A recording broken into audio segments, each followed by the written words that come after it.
अब हम सबको पता है कि मरीन फोर्ड में व्हाइट बेड कितना वीक था अपनी प्राइम से, मतलब वो बुढ़ा था, बीमार था और हार्ट पेशेंट था। लेकिन क्या होता अगर मरीन फोर्ड में एस को बचाने वाला व्हाइट बेड अपनी प्राइम में होता, अपनी जवानी में होता, और ये वही व्हाइट बेड जो पायरेट किंग गोल्डी रोजर से इक्वल में फाइट कर रहा था, तो क्या प्राइम व्हाइट बेड एस को बचा पाता, अपने आप को बचा पाता? और अगर व्हाइट बेड सबको सेव कर लेता तो फ्यूचर में वन पीस की कहानी का क्या होता? और मैं यही बताना चाहता हूँ, जब एस मरा तो वो लूफी के लिए अच्छा था, क्योंकि जो इस टाइमलाइन में होने वाला है एस को बचाने के बाद, तुम कहोगे कि सही हुआ एस मर गया, क्योंकि इस टाइमलाइन में जो लूफी और स्ट्रॉ हैट्स के साथ होने वाला है वो उससे कहीं बुरा है। लेकिन सबसे पहले हमें देखना होगा कि एक प्राइम व्हाइट बेड एक ओल्ड व्हाइट बेड से कितना पावरफुल है। तो तुम्हें याद होगा कि ये चूतिया मतलब स्क्वाड ने जब व्हाइट बेड को धोखा दिया था और उसकी पीठ में खंजर भोंक दिया था, मतलब मारा तो छाती पे है और खंजर नहीं तलवार है, लेकिन वहां पे ओल्ड व्हाइट बेड अपने आप को बचा नहीं पाया था। लेकिन तभी मार्को कहता है कि अगर यहाँ पे जवान व्हाइट बेड होता तो वो अपने आप को इस अटैक से आसानी से बचा लेता। अब हम सबको पता है कि वन पीस के कैरेक्टर्स एज के साथ उनके फिजिकल एस्पेक्ट्स काफी कम हो जाते हैं, जैसे स्पीड, स्टेमिना और स्ट्रेंथ। तभी रेली कहता है कि ब्लैक बेड को वो इसलिए डिफीट नहीं कर सकता क्योंकि अब वो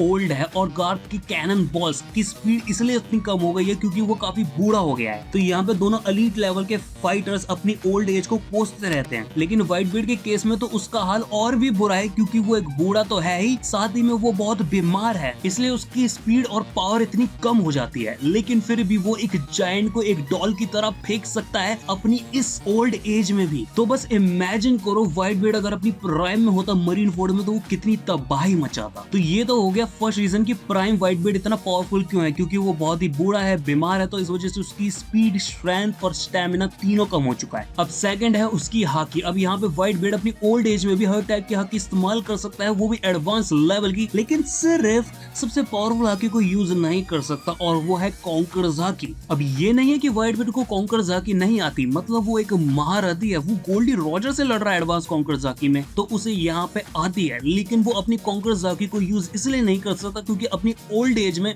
जब भी वो कॉन्कर्स हाकी को यूज करने की कोशिश करता है उसे हार्ट अटैक्स आने लग जाते हैं। तो यहाँ पे जो सबसे बड़ा फैक्टर होगा कि प्राइम व्हाइट बेड एक ओल्ड व्हाइट बेड से इतना पावरफुल क्यों है, और वो होगी कॉन्कर्स हाकी, वो भी एडवांस लेवल की। लेकिन अब ऐसा नहीं है कि ओल्ड व्हाइट बेड हर एक चीज में अपनी प्राइम वर्जन से नीचे है। अब भले ही ये सिर्फ एक ही चीज हो, लेकिन ओल्ड व्हाइट बेड एक चीज में बेटर है, और वो है उसकी डेविल फ्रूट पावर। अब व्हाइट बेड के पास है गुरा गुरा नोमी, जो एक अर्थक्वेक पावर है। अब इस डेविल फ्रूट पावर पे कंट्रोल लाना काफी डिफिकल्ट है, क्योंकि ये अर्थक्वेक है और इसका डैमेज कहीं भी जा सकता है। क्योंकि अगर तुम इस पावर को एवे ही यूज करोगे तो तुम अपने एलाइज को भी हर्ट कर सकते हो दुश्मन के साथ। तो ओवरऑल प्राइम व्हाइट बेड के पास बेटर हाकी है, बढ़िया स्पीड है और बढ़िया पावर है, बस थोड़ा सा वीक है डेविल फ्रूट पावर कंट्रोल करने में। तो यहाँ daddy white beard dad white beard से काफी ज्यादा पावरफुल है। तो यहाँ मरीन फोर्ड में सिर्फ कहने के लिए वर्ल्ड स्ट्रॉन्गेस्ट मैन नहीं आ रहा है, यहाँ पे सही में आ रहा है world strongest man AKA daddy, I mean prime white beard. अब यहाँ पे व्हाइट बेड घायल होकर फाइट करने के लिए नहीं जाएगा, क्योंकि वो इस अटैक से आसानी से बच जाएगा। ये चूतिया मतलब ये स्क्वाड इसे टच भी नहीं कर पाएगा। और यहाँ पे दूसरा मेजर अपग्रेड, जब मरीन्स एस को मारने की कोशिश करते हैं तो पहली बार क्रोकोडाइल बचाता है और दूसरी बार लूफी।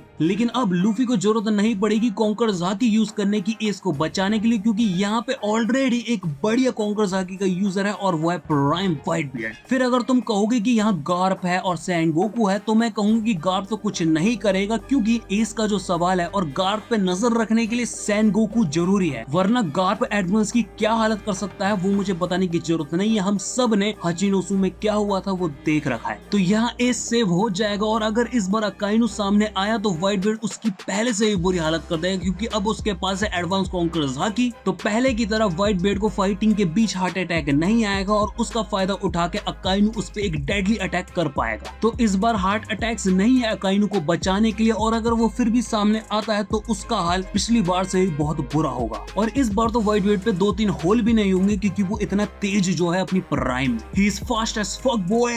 लेकिन मैंने कहा था ना कि सही हुआ था जो लूफी के आगे एस का डोनट बन गया था, क्योंकि जब लूफी ने एस को डोनट बनते हुए देखा था, अपनी आंखों के आगे मरते हुए देखा था, तो उसका कॉन्फिडेंस पूरी तरह से टूट गया था, और उसे पता चला था कि उसका पावरफुल होना कितना जरूरी है। और यहाँ पे वो और उसके फ्रेंड स्ट्रॉ हैट्स कितनी जल्दी जल्दी आगे बढ़ रहे हैं ग्रैंड लाइन में। लेकिन इस सबसे पहले ये जानते हैं कि ब्लैक बियर्ड के साथ क्या हुआ। होगा। तो वेल यहाँ पे बिना किसी डाउट के वो ट्राई भी नहीं करेगा व्हाइट बियर्ड के फ्रूट को चुराने की, क्योंकि जब व्हाइट बियर्ड ऑलमोस्ट मरने वाला था तब उसने ब्लैक बियर्ड का भांग भोसड़ा कर दिया था। तो फिर यहाँ प्राइम व्हाइट बियर्ड है, वो भी हेल्दी, तो यहाँ पे फिर ब्लैक बियर्ड सोचेगा भी नहीं आने की। लेकिन फिर यहाँ पे एक सवाल उठता है कि ब्लैक बियर्ड का सेकंड डेविल फ्रूट कौन सा होगा। वेल काइडो का डेविल फ्रूट हो सकता है या फिर लूफी का डेविल फ्रूट हो सकता है, लेकिन ब्लैक बियर्ड मुझे पता है इन दोनों में से कोई सा भी चूज नहीं करेगा, क्योंकि वो खाएगा सब डेविल फ्रूट। क्योंकि ब्लैक बियर्ड को ये सम्राट पीस चैनल अमेजिंग लगता है, और अगर आपको भी सब फ्रूट खाना है तो जल्दी से इस चैनल को सब्सक्राइब कर दो guys and girls, come on. और इस डेविल फ्रूट को खाने से तुम अपनी स्विमिंग एबिलिटी भी नहीं भूलोगे, कितना अमेजिंग है ये। तो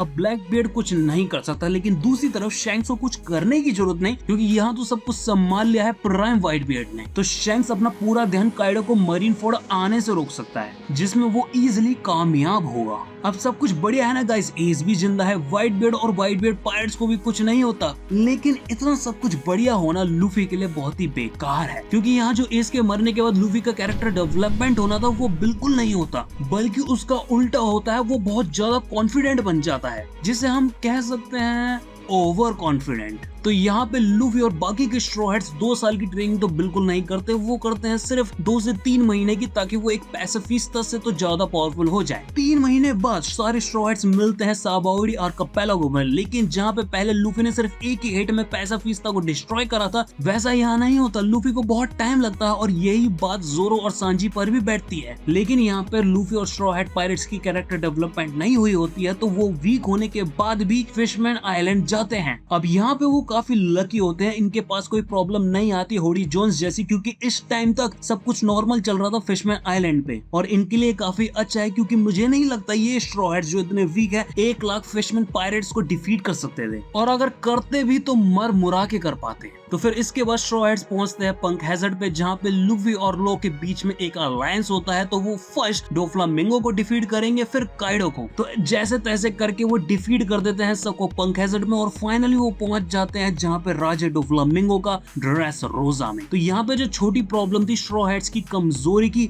वो यहाँ पे पहाड़ बन जाती है लिटरली, क्योंकि यहाँ पे लूफी ने जो रेली से हाकी सीखी थी, और वो इतने अच्छे से सीखी थी कि उसने अपने हाकी और अपनी रबर पावर को कंबाइन करके गियर 4 डेवलप किया था, उसी से वो डोफ्लामिंगो को डिफीट कर पाया था। लेकिन अब लूफी के पास कोई चांस नहीं है इस मिंगो को हराने का, क्योंकि ओरिजिनल टाइमलाइन में भी लूफी के नॉर्मल अटैक्स ज्यादा वर्क नहीं कर रहे थे। डोफ्लामिंगो इतना स्ट्रॉन्ग था, और उसे गियर 4 2 बार जाना पड़ा था, और इस टाइमलाइन में तो उसे अच्छे से हाकी भी नहीं आती। तो ये कॉन्डम तो पूरी तरह से फटने वाला है यहाँ। अब यहाँ पे जोरो और सांजी के भी उतने ही बुरे हाल है, क्योंकि जोरो ने जो हाकी लर्न करी थी मीहॉक से, और अपनी सोर्ड पे कैसे हाकी लगाते हैं उसका बेसिक भी नहीं सीखा है अभी तक। तो यहाँ जोरो पीका से जीत नहीं रहा है, उससे हार रहा है। और सांजी की ट्रेनिंग इवांकोव के साथ, वेल अगर तुम इसे ट्रेनिंग कहना चाहते तो कह सकते हो, और भाग सांजी भाग, वरना तेरे साथ जो होगा वो मैं बता भी नहीं सकता। तो फिर सांजी भी हाकी लर्न नहीं कर पाएगा, और स्काई वॉक जैसी टेक्निक भी नहीं सीख पाएगा। तो यह मॉन्स्टर ट्रियो स्ट्रॉ हैट्स के फुस्सी ट्रियो हो जाएंगे। अब ये बात बाकी स्ट्रॉ हैट्स पे भी पूरी तरह बैठती है, उनका हाल तो और भी बुरा होगा। अब यहाँ पे सिर्फ एक ही होप है स्ट्रॉ हैट पायरेट्स के पास, वेल 2 है, फुजितोरा और साबो, क्योंकि ये दोनों हेल्प कर सकते हैं स्ट्रॉ हैट्स की डोफ्लामिंगो और पीको को डिफीट करने में, अगर वो एक दूसरे से फाइट ना करे तो। अब यहाँ साबो लूफी की हेल्प कर सकता है डोफ्लामिंगो को डिफीट करने में, लेकिन एक चीज बता दूं, साबो के पास एस की डेविल फ्रूट पावर नहीं होगी, क्योंकि एस तो जिंदा है। लेकिन बिना डेविल फ्रूट पावर का मतलब ये नहीं कि साबो वीक है, उसके पास ऑलरेडी एडवांस टाइप की हाकी है। तो यहाँ साबो, लूफी और लो एक साथ मिलकर डोफ्लामिंगो को इजीली डिफीट कर सकते हैं। और दूसरी तरफ फुजितोरा जोरो की हेल्प कर सकता है पीका को डिफीट करने में। ओरिजिनल टाइमलाइन में उससे ज्यादा हेल्प नहीं करी थी, क्योंकि उसे पता था कि स्ट्रॉ हैट पायरेट्स इतने पावरफुल है कि वो सब कुछ हैंडल कर सकते हैं अकेले ही। वो उसे फोकस कर रहा था लोगों को बचाने में, लेकिन यहाँ वो क्लियरली दे सकता है कि स्ट्रॉ हैट पायरेट्स वीक है और उनकी हेल्प करनी पड़ेगी। तो यहाँ फाइनली स्ट्रॉ हैट्स सबकी हेल्प लेके डिफीट कर देंगे डोफ्लामिंगो को, और सब कुछ ठीक हो जाएगा। हैप्पी डोरी हंकी डोरी, है ना? राइट? No no no. अगर तुम सोच रहे हो कि इस कहानी की हैप्पी एंडिंग होगी, तो तुम गाइज एंड गर्ल्स अटेंशन नहीं दे रहे हो। क्योंकि ऑलरेडी मैं बहुत बार बता चुका हूँ कि एस को लूफी के आगे मरीन फोर्ड में मर जाना चाहिए था, वही बेस्ट रहता। क्योंकि यहाँ ड्रेस रोजा में फुजितोरा और साबो दोनों ही हेल्प नहीं कर सकते स्ट्रॉ हैट्स की, क्योंकि वो दोनों ड्रेस रोजा में होंगे ही नहीं। क्योंकि वेल इस टाइमलाइन में हम सिर्फ 3 महीने आगे बढ़े हैं मरीन बोर्ड सागा से, तो अभी तक मरीन्स में एक्स्ट्रा ज्वाइनिंग नहीं है, जिसमें उन्होंने 2 न्यू एडमिरल्स को इंक्लूड किया था, फुजितोरा और ग्रीन बोल। उन्होंने अभी तक शायद मरीन्स की ज्वाइनिंग स्टार्ट भी नहीं करी है। और साबो अगर वो ड्रेस रोजा में भी होता तो वो लूफी की हेल्प क्यों करता? क्योंकि वो उसका भाई है। वेल ये उसे याद नहीं है, क्योंकि साबो को अपनी याददाश्त तब आई थी जब उसने न्यूज़पेपर में पढ़ा था कि एस मर चुका है मरीन फोर्ड में। लेकिन इस टाइमलाइन में तो एस फर्स्ट क्लास घूम रहा है, तो साबो को तो कुछ याद होने का सवाल ही नहीं उठता। तो गाइस अब यहाँ पे नामी, सांजी, चॉपर और ब्रूक ही बच पाएंगे, क्योंकि वो तो निकल चुके हैं जो के लिए। तो यहाँ बाकी के स्ट्रॉ हैट्स लूफी, जोरो, उसाब, रॉबिन, फ्रैंकी वो मारे जाएंगे, क्योंकि वो बहुत वीक हैं और उन्हें कोई सेव करने वाला नहीं था ड्रेसोजा में। तो यह होता है एंड स्ट्रॉ हैट पायरेट्स और वन पीस का। तो ये होता अगर एक प्राइम व्हाइट बेट ज्यादा मरीन फोर्ड में इसको सेव करने के लिए सब कुछ भांग भोसड़ा हो जाता। लेकिन जो भी कोई एंट्री व्हाइट बेट की मरीन फोर्ड में ऑरा से भरी हुई थी। तो अगर तुम्हें ऐसी ऑरा से भरी हुई टॉप 10 एंट्रीज को देखना है तो इस वीडियो में जाके देखो, मजा आएगा।